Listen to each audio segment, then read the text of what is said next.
The broadcast is now starting. All attendees are in listen-only mode. Good afternoon, everyone. Today is October 16th, 2025. The time is now 5:49 p.m. This is our council workshop regarding legislative initiatives for 2026. Now I'll call this meeting to order. Madam Clerk, please call the roll.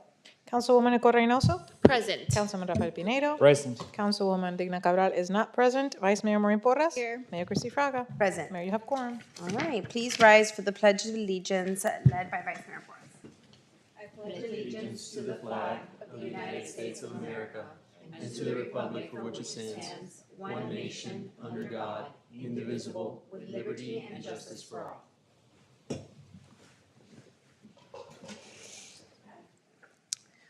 Okay, everyone, good afternoon. Thank you for joining us.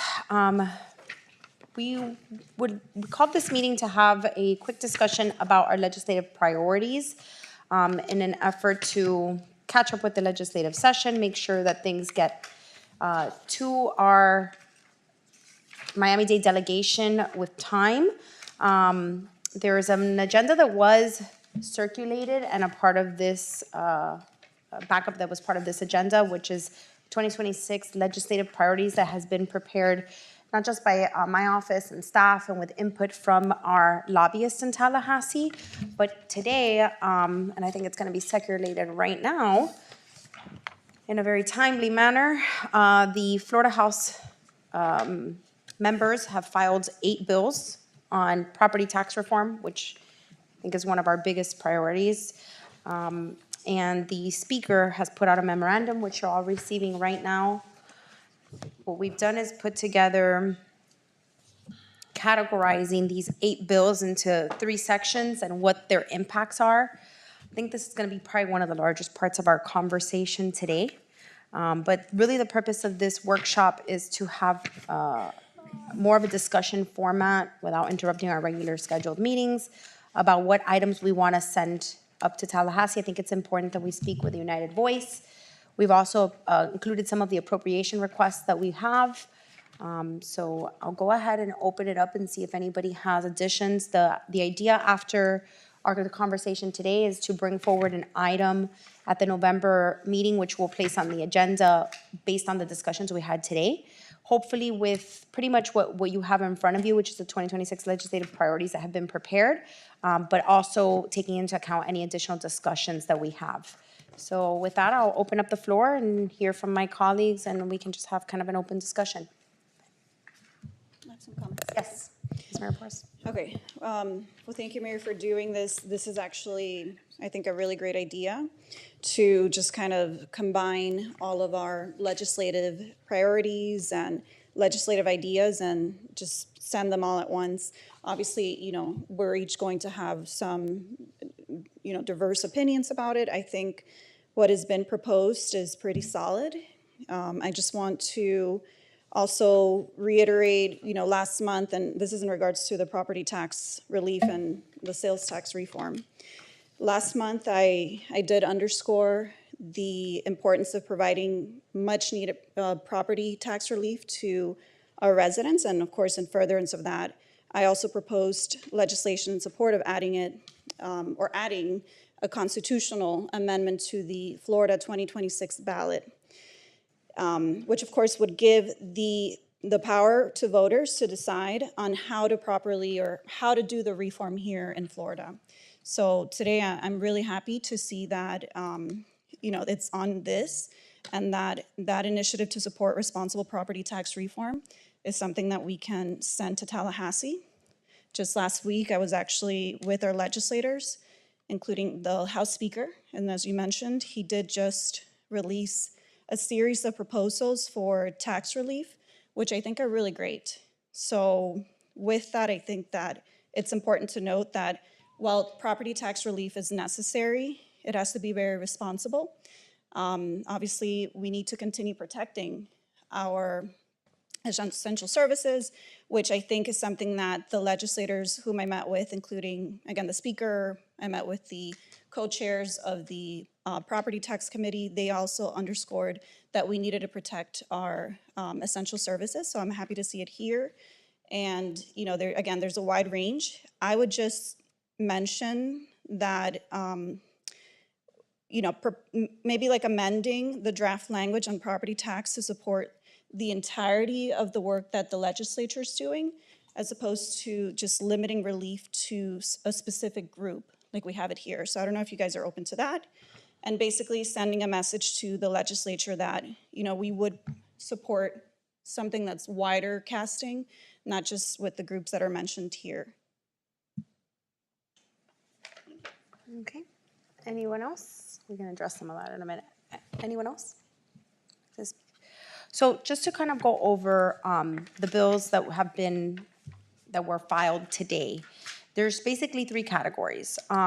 There's eliminations, House Bill 201, which was proposed by Rep. Steele, eliminates non-school homestead property taxes. That basically means that there would be no property taxes on homes for the exception for school boards, which is, I think, the biggest portion of the bill for homeowners right now. The problem with that, and I think we have a presentation. Yes? Do you have it? You want to put it up? I think it'll be easier to look at it. We created this like in the last hour or so to try and make it, yes, to try and make it more understandable and we could just digest a little bit better. So if we move to the next slide. So category one is eliminations. This is the most extensive of all the reform packages with 3 proposals that would completely remove non-school property taxes from homesteaded. These measures offer substantial savings to homeowners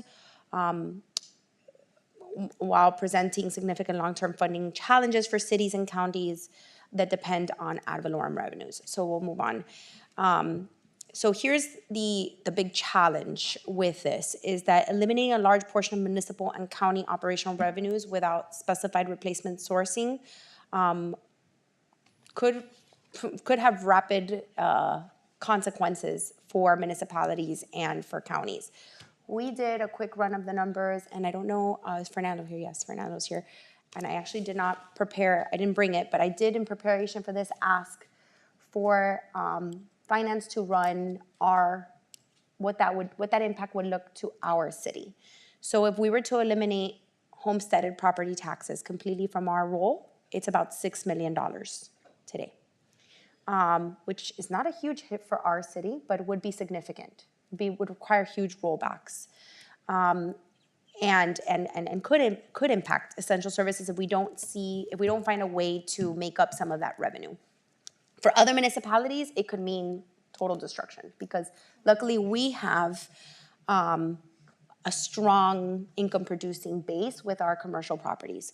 So this is something to definitely consider and think about as we continue to advocate for some type of reform and relief. I don't believe that this is necessarily the best option when it comes to thinking about how we protect our police, fire, all the different essential services, from road maintenance to trolley services and everything that we provide for our residents, parks programming. This could have detrimental impacts to services. Moving on to the next slide. These are the other 2 phased approaches to eliminating homesteaded property taxes completely. One is House Bill 203 and House Bill 205, which were presented by Rep. Miller and Rep. Porras from the delegation. So these also provide full exemptions, but in a rolled out phase. We'll move on to the next ones. We have 2 proposals that have additional exemptions, which I think are much more reasonable. Go to the next slide, please. So the first one is House Bill 207 by Rep. Abbott and House Bill 209 by Rep. Busara. Both of these have reforms to increase the homes of exempt values based on assessments, which I think are much more reasonable and absolutely, I think, necessary in the reform that we will see come forward and that we should be advocating for. So to address the comments that Vice Mayor Porras just made, in our language moving forward, I think we need to be very careful in how we structure our language to urge a more wide cast net. I think we need to focus on the vulnerable populations. We need to focus on increased income levels so that there's more exemptions. We need to focus on increased exemption values, exemption amounts for values. I think that's a much more responsible approach unless the legislature is going to take up reform on other taxes like the TDT tax, which we have been advocating for a long time. Unless there is a clear understanding of where the revenues will come from in other taxes that are produced, like sales tax within our city that the cities can keep, I'm very hesitant to move anything forward with a wide cast net. So I think that the legislation that we have proposed here, and this is some of the verbiage that I'm proposing that would be included in the resolution that'll come forward in November, is that we say, urging the Florida legislature to approve and place before voters a constitutional amendment on property tax reform that includes eliminating homestead property taxes for seniors 65 plus, veterans and disabled, and increasing homestead exemption amounts, calling for the legislature to enact sales tax, hotel tax, and tourism tax reform to allow municipalities to retain a portion of the revenues they generate. So there needs to be a clear path on recovering some of those revenues if they do decide to do a full homestead exemption. And I'm going to ask the clerk if she can make a copy of this. This is some of that language that we can incorporate. So this one to me is the most important, I think, because it's the one that will have the most impact. Definitely, I'm in favor of seeing reform and relief for our families, but I think we need to be responsible in how we advocate for it. It's very popular to say homestead, that we should pay no property taxes, and I think there is a population that should qualify for that. As a matter of fact, as a council member, I passed the long-term homestead senior exemption, which basically means that seniors that live in their homes for more than 25 years have a certain assessed value, I think, of $250,000 and an income of $35,000 pay no taxes to our city. However, about only 20 homes in Doral qualify for that because the thresholds are so low. So I think what we need to advocate for at the state level is that those thresholds are increased. The income should be increased and the assessed values should be increased so that more people qualify for it, and that protects, I think, those vulnerable populations. So that's kind of my take on it. We can expand on some of these things, and I plan to when I bring the resolution forward, assuming we all agree on all these. When I bring the resolution forward in November, I will expand on some of the language that will be incorporated into some of these. Does anybody have any other comments about home rule or local authority? I think that's another very important one that we need to protect.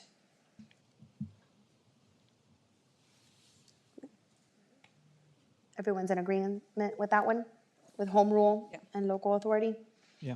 Home improvements and property insurance. I'll just mention one last thing. Yes. Yeah, I'm very in support of the language that's here. I was just noting that I think the memo from the speaker says that they're probably not going to limit it to just one type of relief. They will, again, this is just based on the memo that was submitted. It's likely that they're going to have kind of like a multiple choice on the ballot is what it sounds like to me. So it may be, giving voters multiple options and then obviously voters deciding. So I just wanted to mention that because it may be a lot wider than what we're putting here, but this is absolutely something I can stand behind. And if you guys want to keep it that way, that's fine. But I just wanted to mention that. Okay. Yeah, I just don't want to I don't want our city to stand behind something as a official position that's more wide net, because I do think it would be detrimental, not just less to us than to other cities, but I think it sends the wrong message, because say it's something like that does go on the ballot, I think it would be irresponsible of us to go out and advocate openly for something that we know will affect services to a community that needs it. And what I've been telling people when I'm asked about it is I do think there needs to be reform, but a total elimination of property taxes, homesteaded or fully, which was talked about at one point, which is kind of crazy, is the most inequitable tax reduction or tax break that can happen. Because the people who really do use our services are the ones that would get the least amount of savings. And so that's very concerning. The ones that use our services the most, whether it's our Silver Club, whether it's the special needs services, whether it's the free transportation, which are all things that would potentially be at risk of being cut, are the ones that are used by the people who get the least relief. You're looking at people with very high income levels and very large property tax bills receiving very large relief, who most likely are not the ones that use the services as much. And so I think that that's my largest concern, and I think how we need to curate our messaging when talking about property tax reform, very much explaining that we are behind moving forward on some type of reform, and I think it needs to be in the form of increased exemptions to everyone, and then completely exempting vulnerable populations, which are 65 plus, special needs, or disabled, veterans, and even widows could be one that's included. So I'll leave this resolution. It reflects a lot of the resolution you had brought forward, Vice Mayor Porras, so I just added additional language, and I think that's what we'll kind of incorporate, and that was my intent to incorporate in what we prepared for here today. That's really my only comments. I think that for me, that was the biggest one. I'm comfortable with everything that was proposed by staff. The appropriations that were proposed by staff, most and a lot of it is for public safety and PD. And that's pretty much it. There was not much more that we felt we really needed to communicate, but I think all of these are important for our lobbying team to have and for us to be conscious of and tracking as they go through the legislative process. Yep, Through the mayor, I have a comment. Councilwoman Reynoso? Thank you. So I would agree with maintaining a unified message whenever we do talk about the changes that may come along.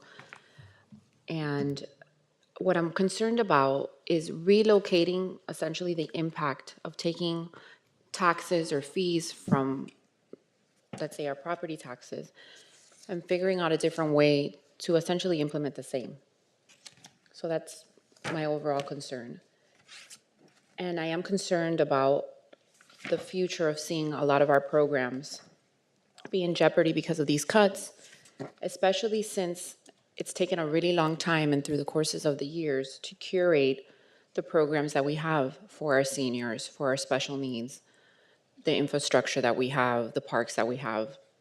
So I think a unified message approaching representatives that have the opportunity to change and impact the policies at a state level, we all need to have the same message. It's the only way to show strength, and it's the only way to show that we have analyzed the situation and we understand the impacts that this may cause to our community.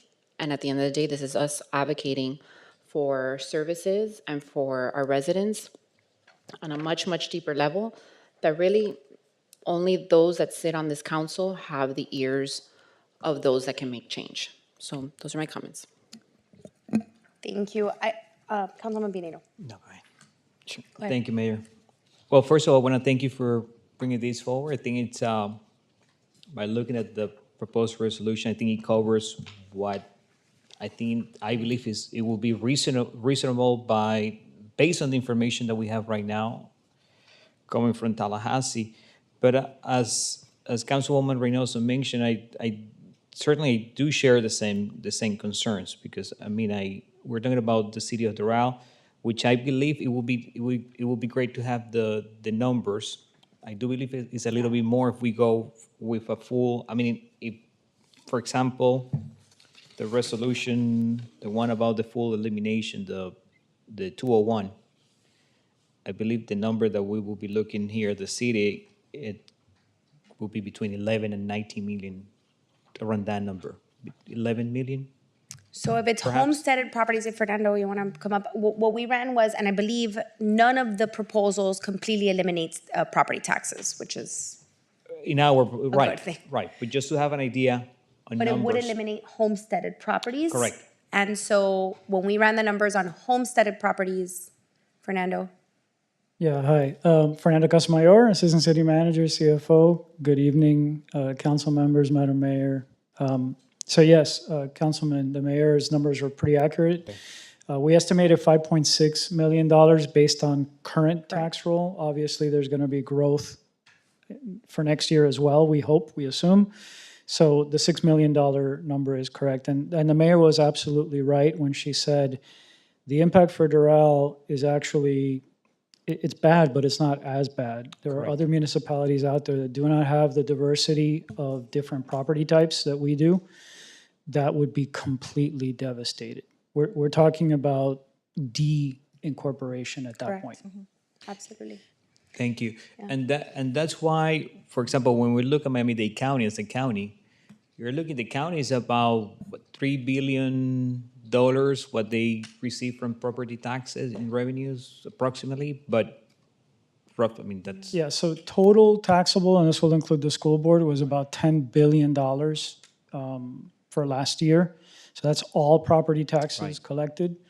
If you take the school board out of it, with all municipalities or whatever, yeah, I'm assuming the number's about accurate. I don't know what the county's impact would be if any of these proposals come. I don't work there anymore, so not my issue, but it would be devastating. Right. There, countywide, there are about 804,000 homestead properties.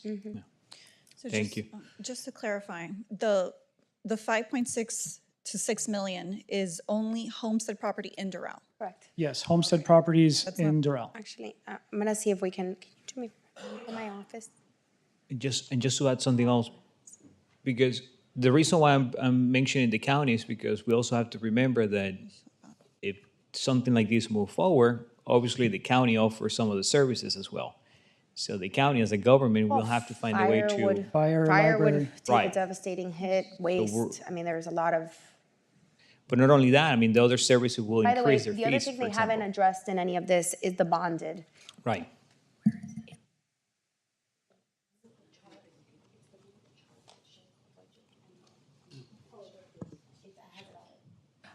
Yes, the other thing we have that hasn't been addressed by the state is the bonded, the debt, bonded debt, Right. right? You can't, Yes, correct. So again, general obligation debt. And for Correct. Doral, we do have our parks program. For other municipalities, there's other general obligation type debts.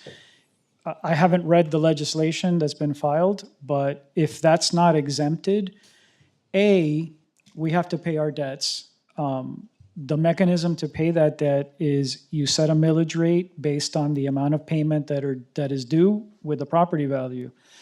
If the legislature were to eliminate all property taxes, at that point, only our business community would be paying for our parks debt and future offerings. So granted, we just recently passed this bond, but in 20 years, the people that are sitting up there and whoever's sitting down here may need to do this in order to do additional infrastructure improvements, and that mechanism for general obligation debt would not be available.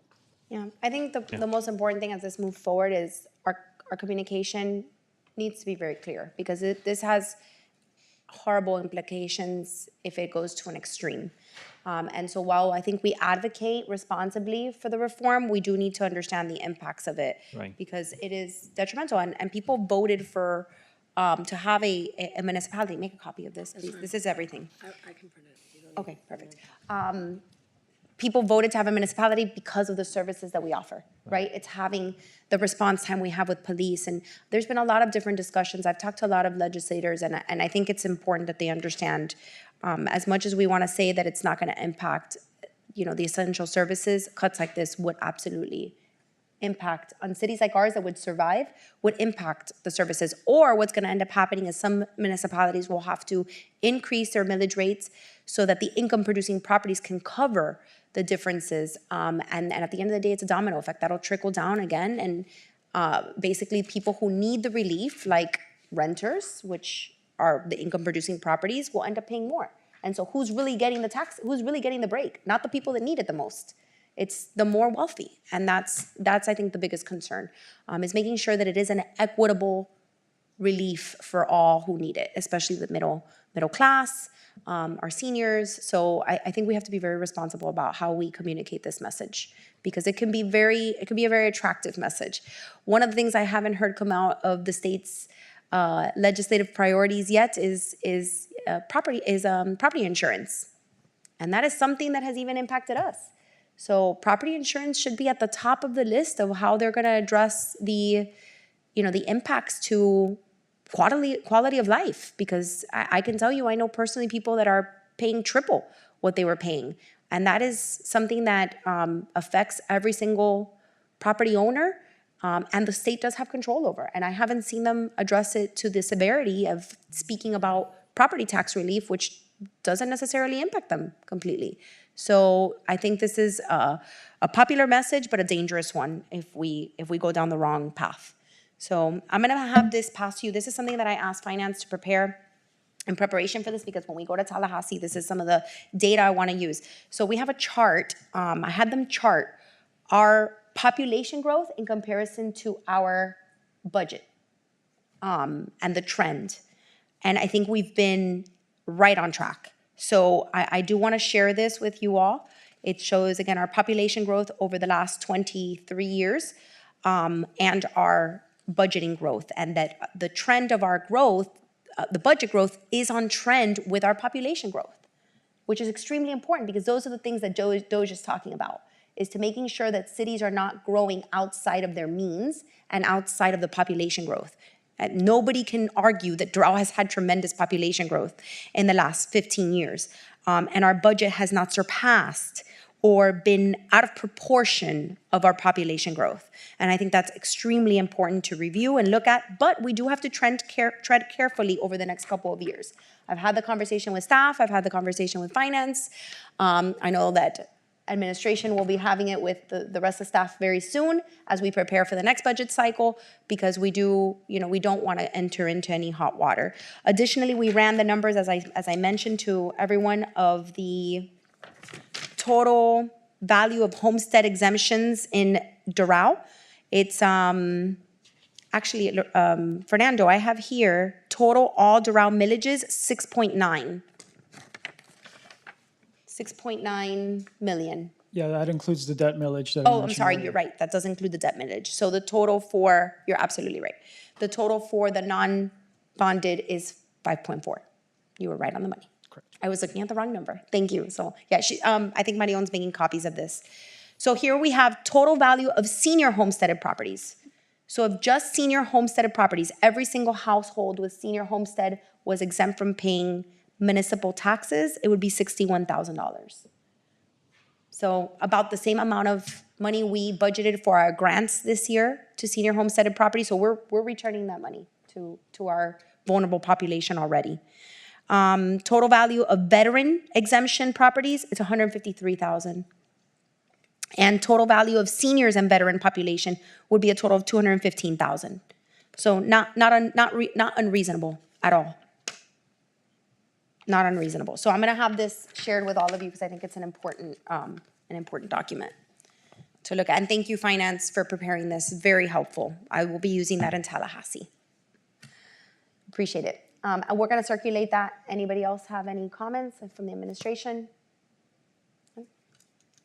Through the mayor, just, I wanted to make sure at the end of the legislative priorities are the appropriations that we're Yes. going to request, and I just wanted to make sure that everybody's on board. Yes, I do have one more I want to add. After conversations with State Representative Juan Carlos Porras at our HOA information session, he talked about requesting some funding for fraud investigations for police department. He was very particular about not calling it homeowner association investigations, but focusing on fraud prevention for police. So I would like to add that in there as well. We've been in communication with his office, and they were gonna send us some suggestions of funding amounts, and I have been in conversation with Representative Rizzo, I haven't been able to talk to Representative Borrero yet about sponsoring that appropriation. So I think we're gonna move forward on asking for that. And it would be really funds to approach economic fraud and crime in a more intentional way, maybe it's identified to a detective or someone that we could maybe hire for additional focus on fraud prevention for our community. So that's the other one I wanted to add. Okay, Mayor, we'll have the police department drop Yes. some. Thank you. Any other comments? I have a quick question. Yes. On form. So once we submit this, how are we submitting it? Is it a resolution per thing? or I'm gonna just think one? bring one resolution that'll have this as part of the backup. Okay. Yeah. So then this resolution for I'm gonna property taxes. incorporate it Got into the resolution. So I'll work with Lorenzo, we'll work on a resolution that'll encompass all of this. And then my idea is to write a letter on behalf of all of us with all of our names on the letterhead and send it to our entire delegation. Make sure our lobbyists receive it and move forward on making sure. And then when we go up to Tallahassee, that we all are kind of communicating the same message. Yeah, very important. Mayor, also, if I can suggest, I know other municipalities do it, and if you want to do it as well, we can post, have them on the website somewhere where the public Yes. can access them and see Absolutely. what they are. Yes, thank you. That's good. Yep. All right, that's pretty much it. Any other comments? I don't know if staff or anybody, any of the department directors want to add anything. I know everybody had input on this. Nothing else? Okay. If there is nothing else, then everybody is good with this. We will proceed on creating the resolution and bringing it forward in November. Regardless, I'm having Marion make, I should have made copies, I'm sorry, I forgot about it.